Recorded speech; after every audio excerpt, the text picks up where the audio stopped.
Donald Trump at Daytona. It was a good day for him. Not such a good day for Bernie Sanders. Not such a good day for Mike Bloomberg. And finally, what you're going to be doing tonight? Well, same thing I'll be doing. I'll explain all that, and I'm right.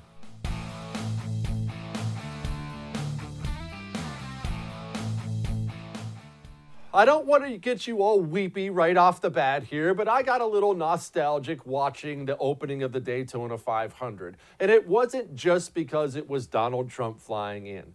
I talk all the time about America's divide, about how the left and the right, they're separating like this. Shoot, I'm the one that tells you all the time we just need to get a national divorce. And I actually believe that. However, that does not mean I enjoy it. That does not mean I'm thrilled we're divided. I like times when Americans do come together. I like it when we all join and we're like, yeah, we are America, baby. And I thought it was a really, really, really cool moment that Trump did at the Daytona 500. Not because it was Republican, not because it was, Democrat. He didn't even make a speech. I'll show you a little clip of it political at all. It was just the president, just the United States president flying in on Air Force One over a huge event. You can see the videos of it all over online. You see it right there. The crowd was going absolutely crazy. The drivers appreciated it.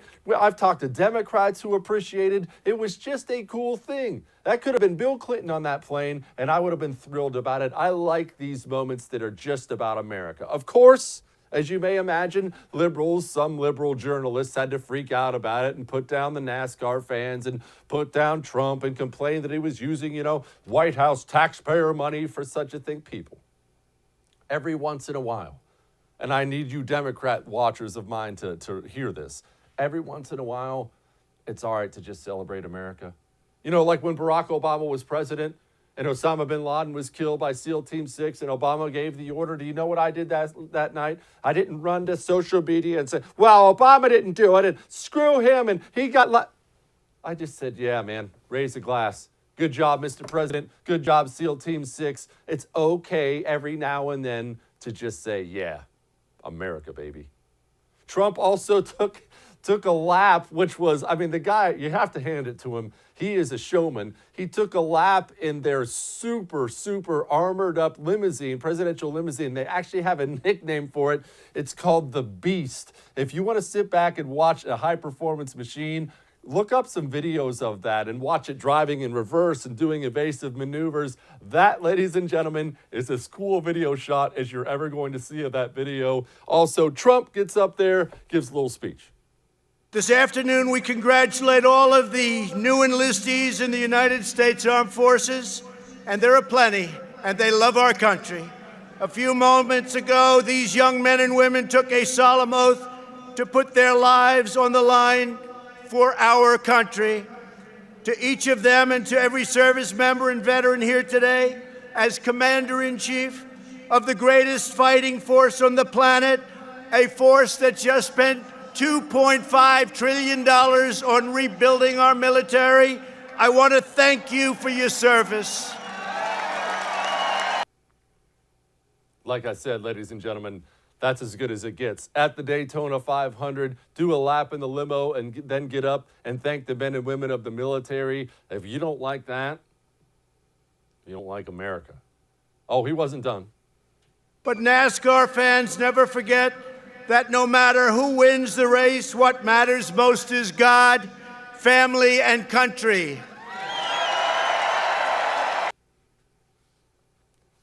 As bread and butter as it gets. Old-fashioned Americana. It was just like the State of the Union he just gave. And look, you have to hand it to Trump, and some of this may just be, the circumstances are working out for him, but I want you to think about this. Think about what we've had for the last 3 years. It was the Mueller probe and impeachment and the 25th Amendment. No, we're going to have World War III. We're all going to die. It's been nonstop raging and screaming from the cable news pundits for 3 years, frankly, and all the Democrats as well. But what do we have now? We have the Democrats ripping each other to shreds during a primary that is getting increasingly nasty as we go along. And we have Donald Trump doing laps at the Daytona 500. So look, the guy has earned a little reprieve. One can certainly say, look, winds change. Don't get me wrong. Things may go all to crap next week. They certainly could. But as of this moment, Donald Trump's having a pretty good 2 or 3 weeks right now. So good for him. Good for the family. Let's hope the economy keeps on trucking and America rolls along. Now, switching gears, Bernie Sanders. As Bernie Sanders gets closer and closer to getting the nomination, although, as you know, I predict Bloomberg's going to get it, but Bernie certainly has a shot, more and more old Bernie Sanders video is going to be coming out. And here's the problem with that for Bernie. Bernie's always been a commie. Bernie's always been a commie lover. Bernie has openly courted Russia. He honeymooned in Russia during communism. I mean, look at this video of Bernie Sanders talking about Russia. I think it's also fair to point out that when we were in Moscow, for example, I think most of the people here also were extremely impressed by their public transportation system. The stations themselves were absolutely beautiful, including many works of art, chandeliers that were beautiful. It was a very, very effective system. Also, I was impressed by the youth programs that they have, their palaces of culture for the young people, a whole variety of of programs for young people, and cultural programs which go far beyond what we do in this country. Yeah. Also, he clearly has never combed his hair. That's not just like a modern thing. That's just what Bernie does. It's kind of weird. Nobody in all of his time on this earth has said, you might want to run a comb through it. Nobody has said that. Anyway, either way. This is increasingly what the Democrat Party is worried about. You see, the modern Democrat Party, yes, they're crazy left. Again, the party of Bill Clinton is gone. I am sorry, ladies and gentlemen, it is. So the Democrat Party's crazy left. But they're also smart enough to realize they're not winning back Rust Belt swing voters on video of an old communist praising commie Russia. That simply is not going to work. Bernie Sanders has made the gigantic mistake of being too honest. Bernie Sanders believes the same thing every other one of those candidates in the Democrat primary believes. He's just the one who's dumb enough to say it out loud. That's the issue. But also, going forward here, you understand that there's a chance we're going to have a brokered convention, right? And I know that a lot of you, your eyes just glazed over and you're like, what does that even mean? Here's what it means. There's not really a clear-cut winner going into the Democrat National Convention. Then it goes through a round. And if there's no clear winner after that, now we're talking superdelegates. Now we're talking the trading of favors. That's how things work at a brokered convention. Bernie Sanders, the salty old commie who won't work with anybody.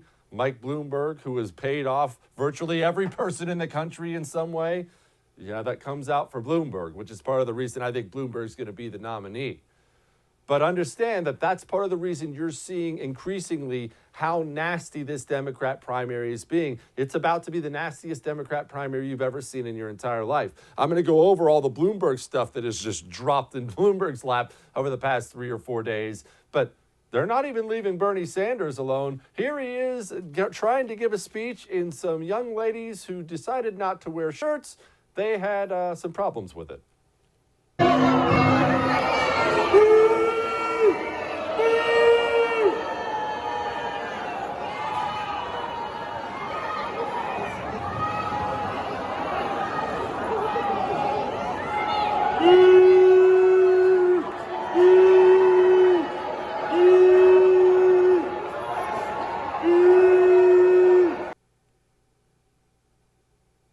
Oh, sorry.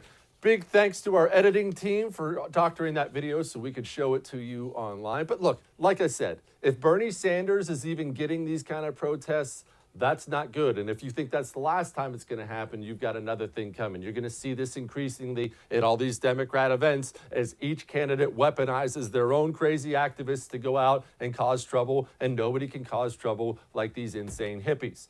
Now, I do not discount Bernie Sanders just because of his economic insanity, though, because, look, we always talk about Donald Trump's rallies.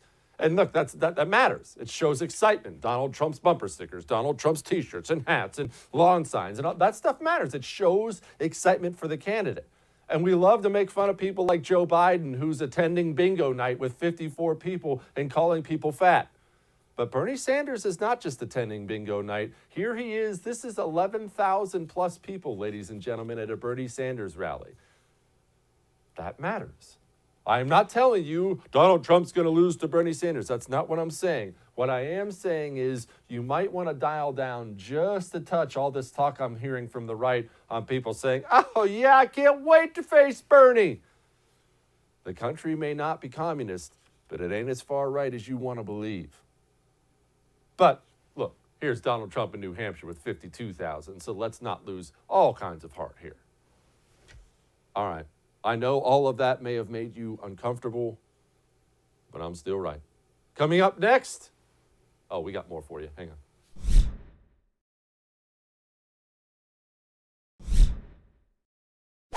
Joining me now is former police officer and host of the Brandon Tatum Show on KTAR in Arizona, Brandon Tatum. Brandon, what did you think when you saw Air Force One buzzing the tower at NASCAR yesterday? Saturday. I thought it was absolutely amazing. The funny thing is, my dad has been a lifelong Democrat. Guess what he told me, and guess the pictures that he sent me at the Daytona 500. He sent me pictures of the president flying over. He sent me banners and stuff that people have put into place to support the president. I mean, it is phenomenal for America, especially for people like my dad who were, I think he's going to be a Trump supporter. I don't know. We'll see. Well, you know, part of the reason I guess I loved it, not to get too nostalgic about it, I felt like it crossed party lines, or at least could, not just your dad. Isn't that just an American moment? The American president flying in on a big sporting event, giving a speech that wasn't political, you know, God, family, country, and waving it away. Honestly, if that was Bill Clinton doing that, I would have been cheering. I just thought it was a cool moment that everybody should do. Yeah, I mean, if you're not suffering from Trump derangement syndrome, you think that was a great thing. For the first time, and I think in our history, the president had the starting lap. And that was amazing. The president is just doing more and going up and beyond to be more personable than some of these other presidents. So I like what President Trump is doing. I think it's definitely accelerating and getting in more and more traction as we get closer and closer to the election. Brandon, you're a former police officer, so I wanted to, as soon as I saw you were coming on today, I wanted to ask you this. Is it just in my head, or I felt like during the Obama presidency, I don't want to use words like open season on cops, but it really felt like, man, cops were under attack. And I feel like those have been backed off quite a bit during the Trump presidency. Is that just a bunch of garbage? Does that come from the White House? Did police departments change their procedure? How does that work? Yeah, I mean, it's not just in your head. When I was a police officer in Tucson, when Obama was the president, I physically interacted with people that were suffering from the rhetoric that he had put out nationally about police. Another funny, interesting story with this is that I used to be a Democrat, and with the rhetoric that he put out, anti-police rhetoric, that's what pretty much pushed me to the Republican Party and pushed me away from supporting Democrats ever again. So it's not just in your head. It was real things that actually happened. I think under President Trump, you see a president that's strong in policy, strong in stance. He gives police officers around the country a level of pride, citizens a level of pride, to be proud of police officers as well. And I think it's rhetoric on both sides that can either make it better or can make it worse. We still see a lot of issues going on with police in America simply because some of these mayors and some police chiefs are cowards. But other than that, I think President Trump has changed the rhetoric and made it at least somewhat better for police officers in America. I got to be honest, man. I said to what you just said. I said it last week on my show. I don't understand why anybody would want to be a New York City cop, a Baltimore cop. Everybody has a cell phone camera now. The mayor doesn't have your back. If you do even have a bad day, let's say it is your fault, your worst 15 seconds of your life are going to get broadcast all over the internet. Why would anybody be a big city cop in one of these cities? Go to the burbs and be a cop out there and arrest people for DUI.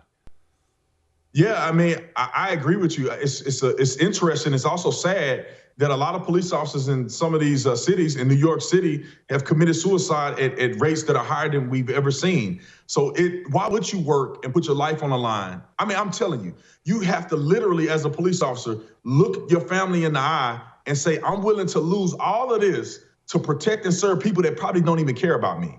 And to do that and know that the chief and the commissioner and some of these individuals that are higher up the chain of command don't care about you, it makes it, why would I sacrifice? Why would I lose, probably being the leader of my family because I die over some BS? Why would I do that for people who don't even really care in the first place? So I know it's very difficult for officers, and if officers are listening, I tell them, keep your head up and remember why you did the job. It's a calling, not just a job to make a paycheck.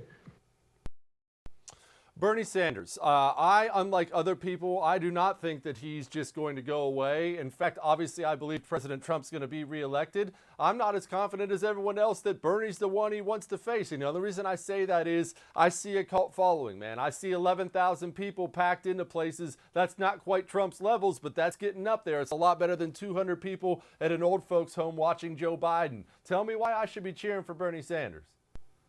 Yeah, I'll say this. Look, Bernie Sanders, I think he had a competitive chance in 2016, but the Democrats know that they cannot control him, and they want power over winning, or I say power, than what they want to influence the people. So they want more power. They don't want Bernie in because they can't control him.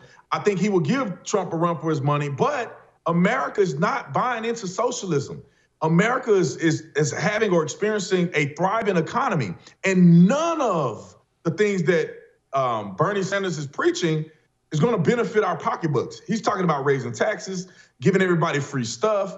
Most hardworking Americans aren't buying into it. So I think that although Bernie Sanders may be a good candidate for them, he still have no chance against President Trump and all the things that he's been able to do.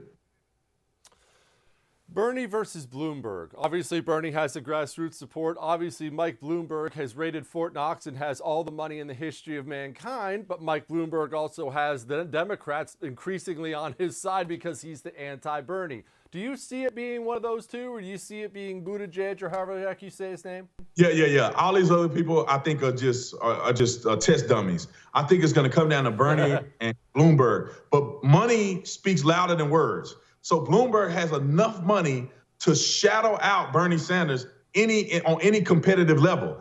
And there's no, like I said, the supporters are not going to flake out on him because he can use all of his own money. So it's not really about the people. He can use his power and influence to produce ads, to fly him anywhere he needs to be, to run stuff on social media.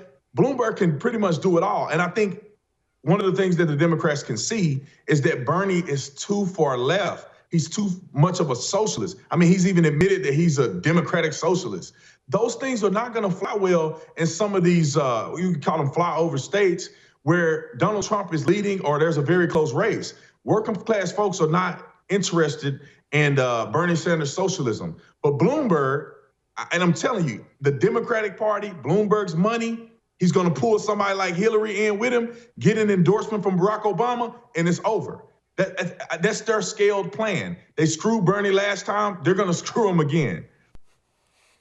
Do you actually see, I heard that rumor over the weekend just like you did about Bloomberg maybe picking Hillary for vice president. Do you actually see him pulling the trigger on that? She's the only person on earth less likable than Bloomberg. I think he can do it. I'm telling you, people that blindly follow these politicians, they really don't care. They just hate Trump so bad they'll pick anybody that has a chance to win. So he didn't explicitly, and his campaign didn't explicitly deny it. Hillary Clinton hadn't come out and said that she denied it. Where did the rumor come from? It kind of makes sense because she's been alluding to the fact that she's dabbling in the election herself. So it wouldn't be out of the ordinary for him to pull somebody like that in. All of the influence from the deep state Democrats and all of that money he has, it almost gives her another chance at the election with a huge crowd fund. Brandon Tatum, catch his show on KTAR in Arizona. I appreciate you, my friend. Hey, thanks for having me on, man. Be good. We're not done yet. We have apparently 9,000 pounds of Bloomberg opposition research that has just been dropped by who? I'll tell you who. Hang on.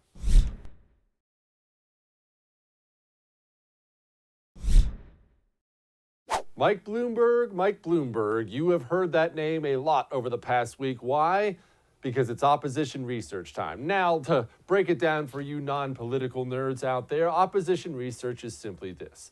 Each candidate looks into the opposing candidate. Now, Hillary Clinton may do a little bit more digging than the average person, but each candidate, if you're facing, Joe Schmo over there, you're going to do some digging on Joe Schmo. See if there's anything he said in the past that may hurt him. See if there's any video out there of him doing something dumb that may hurt him. He's got a DUI. Maybe you need to bring that up. And once you get that opposition research, then you have to figure out how to release said opposition research. And this is how campaigns do this. And get ready because you're going to be seeing a lot of this.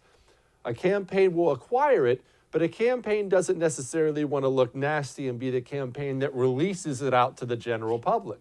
Well, we've got Mike Bloomberg saying something dumb. I mean, we don't want to attack him directly. We may want his endorsement later on. I'll tell you what, who do we know at the Washington Post or whatever? Pick your news organization. And that is how they do it, ladies and gentlemen. You send a little email, maybe you get together for a cup of coffee, a little beer. Hey, we found this on Mike Bloomberg. Maybe it'd be something you guys would be interested in tweeting out, maybe putting it on your website. And that's how the game is played. Now, you remember when Bernie Sanders all of a sudden had everybody on the planet dumping on him a few weeks ago? Mike Bloomberg has been experiencing this over the past week. There have been him looking stupid dancing, him obviously saying things people were saying are racist about stop and frisk, people digging up old sexist comments. We'll get to those here in just a second. Not even, my kind of hilarious sexism, just kind of blatant sexism. And also, we have him taking a dump on farmers. And we could teach processes. I could teach anybody, even people in this room, so no offense intended, to be a farmer. It's a process. You dig a hole, you put a seed in, you put dirt on top, add water, up comes the corn. Then we had 300, you could learn that. Then you have 300 years of the industrial society. You put the piece of metal on the lathe, you turn the crank in the direction of the arrow, and you can have a job. And we created a lot of jobs. 98% of the world worked in agriculture. Today, it's 2% in the United States. Now comes the information economy. And the information economy is fundamentally different because it's built around replacing people with technology. And the skill sets that you have to learn are how to think and analyze. And that is a whole degree level different. You have to have a different skill set. You have to have a lot more gray matter. Now, I see that video differently than most of my Republican colleagues. I've seen a lot of outrage out there. I can't believe he's crapping on farmers. Look, the way I look at that video is simply this. Mike Bloomberg is somebody who feels like he should be in charge of everything. That's why he, tried to ban sodas. That's why he wants to ban guns. That's why he is virtually, with using his dollars, wiped out entire coal towns, leaving people jobless. Mike Bloomberg is one of these, who knows, whatever you want to call it, narcissist, sociopath, maybe both. He believes he should be in charge. He doesn't believe farmers have a big role to play. Now, I'm not a farmer, and I don't get offended at anything because I have no heart or no soul, but probably not a smart way to win back the Rust Belt you need by dumping on them, so that doesn't sound good. People dug up something old he said, quote, "Whenever my wife catches me eyeing some broad, she's very careful to turn to me and say, 'That's the most expensive piece of blank in the world.'" Look, again, everybody's going to pretend to be outraged about that today. I can't believe he said broad. I can't believe he called her a piece of this. People, outrage cannot be created. The appearance of outrage can be created, but that doesn't mean people are actually outraged. You remember the Donald Trump famous grab her by the you-know-what video? And every single newscast in the world had it. It was in every single magazine, and every single person could find someone on the street. I'm outraged. And then everyone promptly elected him to be president of the United States of America. People naturally assume that billionaires think like this and talk like this. Even if they don't like it, even if they don't necessarily support it, things like this are not going to hurt Mike Bloomberg. I'm sorry, they're just not. Now, we all can have fun with it. We all can laugh about it, and I'm always going to do that. But this is not going to hurt Mike Bloomberg even that little bit with the voters he needs. Bloomberg, of course, felt the need to respond because he's an idiot, and all these people feel the need to respond to every made-believe controversy these days instead of just giving it 24 hours and letting everyone forget about it. Bloomberg says, "I would not be where I am today without the talented women around me. I've depended on their leadership, their advice, and their contributions. As I've demonstrated throughout my career, I will always be a champion of women in the workplace." And of course, they put out a new campaign ad because, of course, you have to dig up any woman who's ever worked for Bloomberg who enjoyed the experience, and out comes the ad. Working with Mike Bloomberg was one of the most empowering experiences that I've had. It's important to talk to the people who know him personally. I worked for him for 8 years in City Hall. I've been working for Bloomberg for 27 years. 25 years. Almost 30 years. There's nobody that I respect more and felt more respected by. Mike believes excellence is not defined by gender. Mike builds a culture that advances women. I was the first woman ever appointed to be counsel to the mayor in the history of city government. I always knew that he had my back. As a foster parent of 20 kids, there's times where you need flexibility with your schedule, and Mike was always supportive of that. He was raised by an extraordinary woman. He is the brother to an extraordinary woman, and he is the father to 2 extraordinary women. Mike supports women, he promotes women, and he respects women. I still can't get over that awful music they're using. Bro, you're worth $60 billion. I don't know who told you that cookie cutter music is effective. It is not effective. Do better, Bloomberg. Do better. I mean, not that I'm rooting for the guy, but seriously. And of course, like I said, all this vaguely embarrassing video is coming out of Bloomberg now. Here's him doing some kind of version of Under the Sea, wearing something that I wouldn't wish on my worst enemy. NYC, in NYC, ride on the ferry, use the library, totally free. Here we have jelly, shift and shark. There you have Shake Shack in the park. No barracuda, not like Bermuda, in NYC.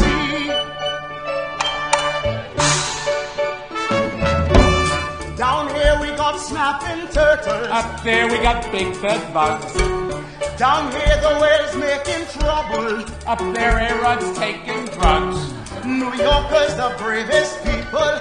The cops on the beat they care. It's true, firefighters, teachers. We got heroes everywhere. Good life in NYC. Man, that hurt to watch. Now, Bloomberg, though, is just like you and me.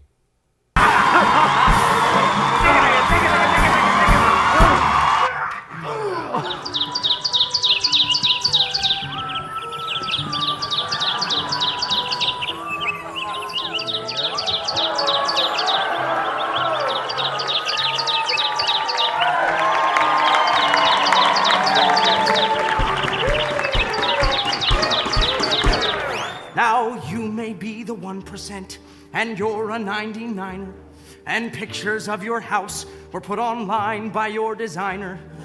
No matter where you came here from or what you want to be, we're all a part of one giant club right here in NYC. Difficult to watch. Joe Biden, he is, again, remember, he has entered the Beto O'Rourke phase of his campaign. This is the phase where you throw a bunch of crazy things up against the wall trying to get support. It's not happening. I'm telling you right now, mark this down. Joe Biden is not even going to win South Carolina. And then about 5 seconds after he gets pasted there, he's going to mercifully move on out of the race. He put up a tweet, of course, that said, no one needs an AR-15, period. We have to get these weapons of war out of our communities. Ladies and gentlemen, the founding fathers were emphatic about the fact your weapons were in case the government turns tyrannical. In fact, that somebody running for president says you don't need an AR-15 means you need probably more than one and plenty of ammunition as well. Van Jones, echoing what I've been saying all along, that South Carolina is not just a given for Joe Biden because he thinks a lot of black people are going to vote there. Van Jones reinforced that. He's doing this rope-a-dope strategy. I'm just going to get pounded in Iowa. I'm going to get pounded in New Hampshire. And I'm going to come back based on black people kind of lifting me over this sort of, all these deficits. And maybe it'll work for him. But it's a very odd strategy. It's a very weird strategy. And I don't know if he knows, African Americans actually are watching TV tonight and see you can't get white votes. And the reason that African Americans liked Obama is Obama could get some white votes too. Right. And so it's a bizarre kind of thing. It's a sad thing. It is sad, and I personally am going to be really sad when it ends here in just a couple weeks after South Carolina. All right, we got more. Hang on.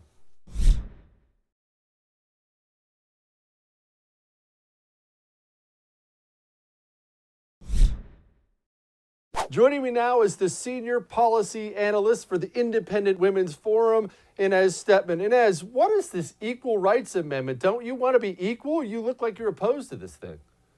Well, obviously, I'm just opposed to equality, and that's why I'm here. No, the Equal Rights Amendment is a not well-named amendment.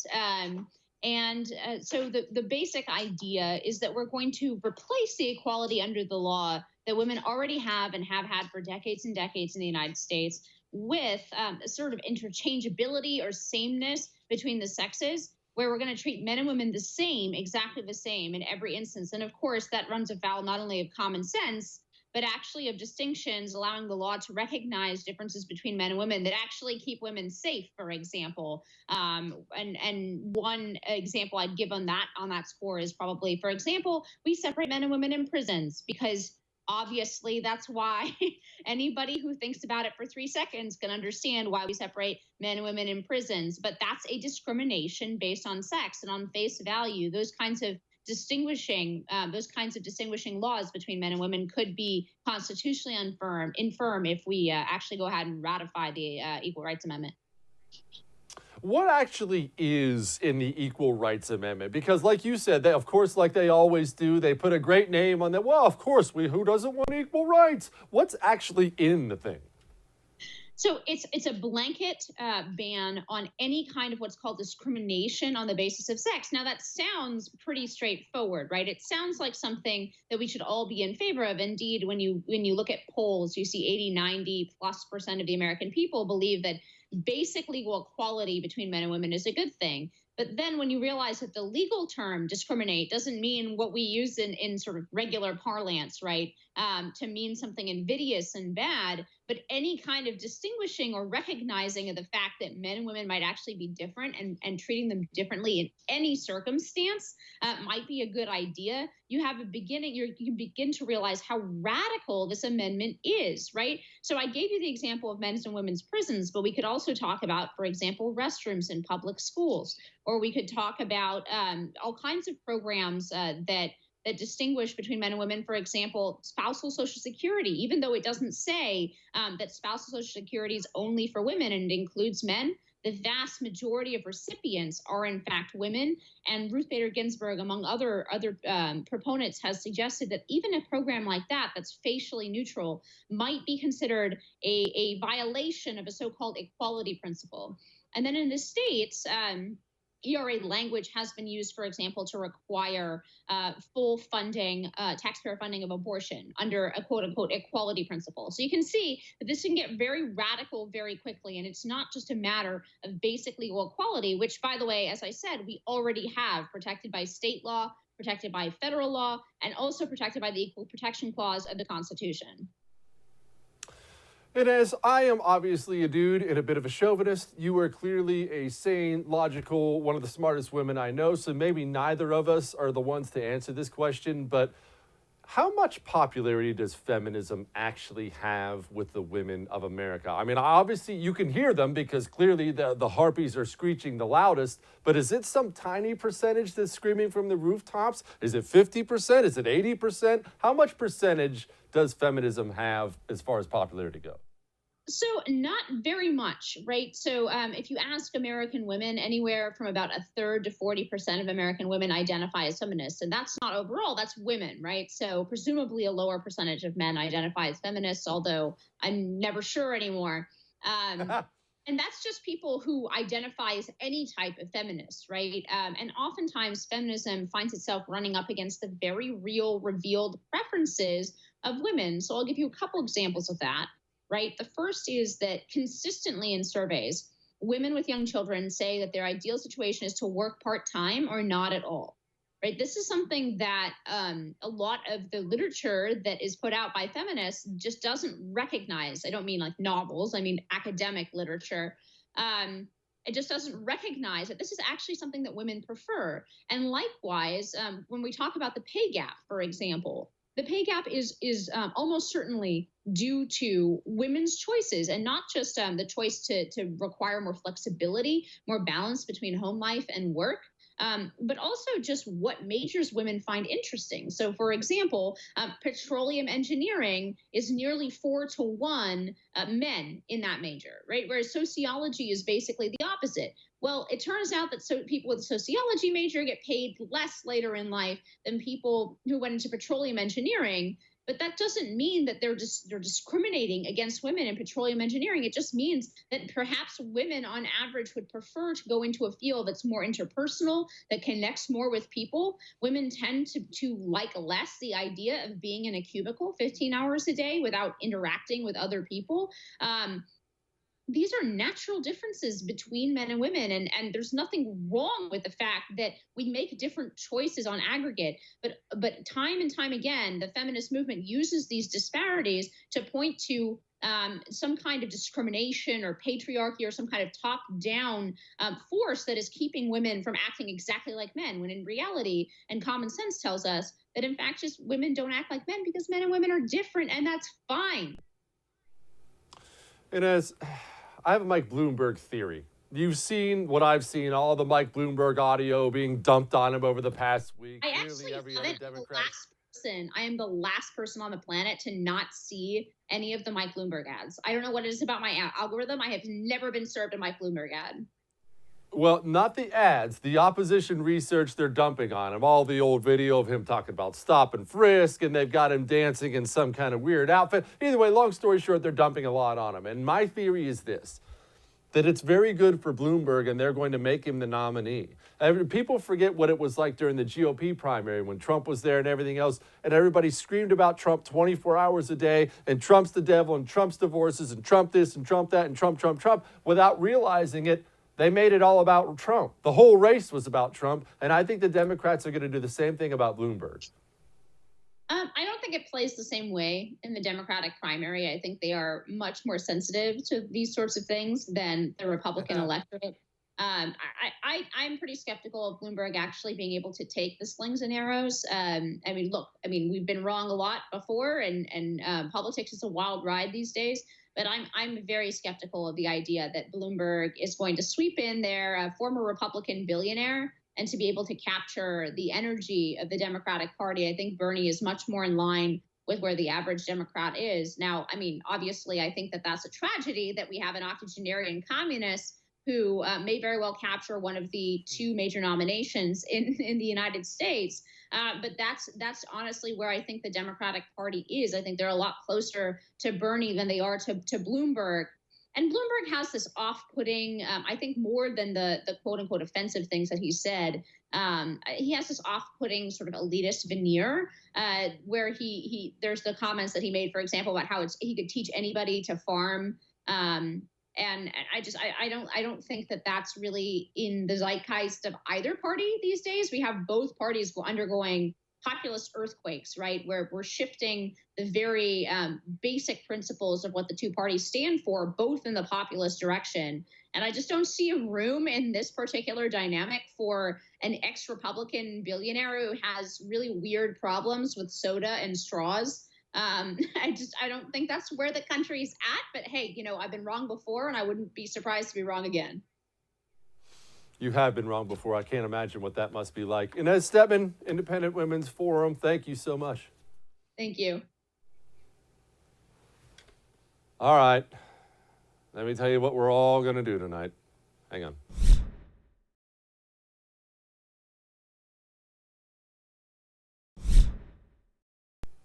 Well, tonight is Monday, ladies and gentlemen, and you know what that means.